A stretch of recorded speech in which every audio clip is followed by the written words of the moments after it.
Chaque jour, Charles et Carole vous présentent la leçon de l'école du sabbat.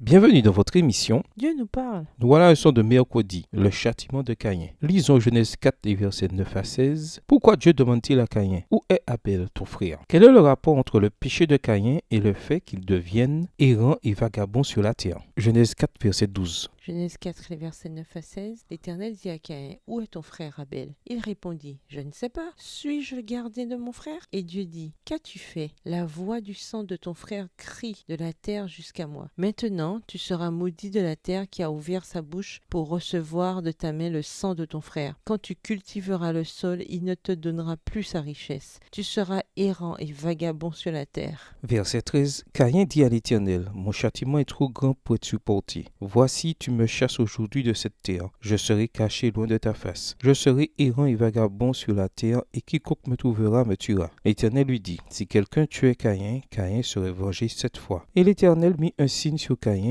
pour que quiconque le trouverait ne le tuât point. Puis Caïn s'éloigna de la face de l'Éternel et habita dans la terre de Nod, à l'orient d'Éden. La question que Dieu pose à Caïn fait écho à la question qu'il a posée à Adam en Éden. Où es-tu? Cet écho indique le lien entre le péché en Éden et ce péché maintenant. Le dernier péché, celui de Caïn, était la conséquence du premier, celui d'Adam. Caïn, cependant, ne voulait pas reconnaître son péché. Il le nie, quelque chose qu'Adam n'avait pas fait, même s'il avait tenté d'accuser quelqu'un d'autre. Caïn a, contrario, défie ouvertement Dieu, lequel ne perd pas de temps à le mettre face à son crime. Quand Dieu pose la troisième question: qu'as-tu fait? Il n'attend pas de réponse. Il rappelle à Caïn qu'il sait tout, car la voix du sang d'Abel lui est parvenue depuis le sol. Genèse 4, verset 10. Image qui signifie que Dieu est au courant du meurtre et qui ne va pas rester sans réaction. Abel est dans le sol, lien direct qui renvoie à la chute et à ce que le Seigneur avait dit à Adam. Voir Genèse 3, verset 19. Lisons Genèse 4, le verset 14. Que signifient les paroles de Caïn? Je serai caché de devant ta face, dans la version Darby. Genèse 4, verset 14. Voici, tu me chasses aujourd'hui de cette terre, je serai caché loin de ta face,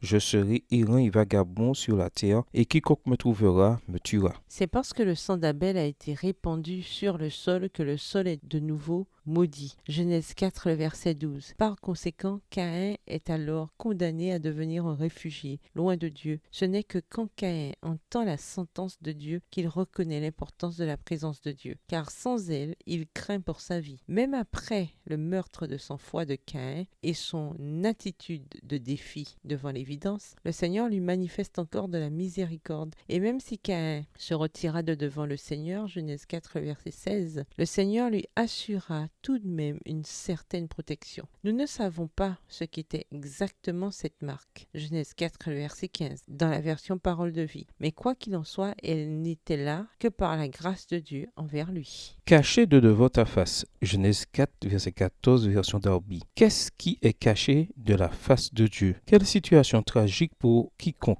Quelle est la seule manière pour nous qui sommes pécheurs d'éviter cette situation? Au revoir. Et à demain si Dieu veut. Dieu nous parle. Chaque jour, Charles et Carole vous présentent la leçon de l'école du sabbat.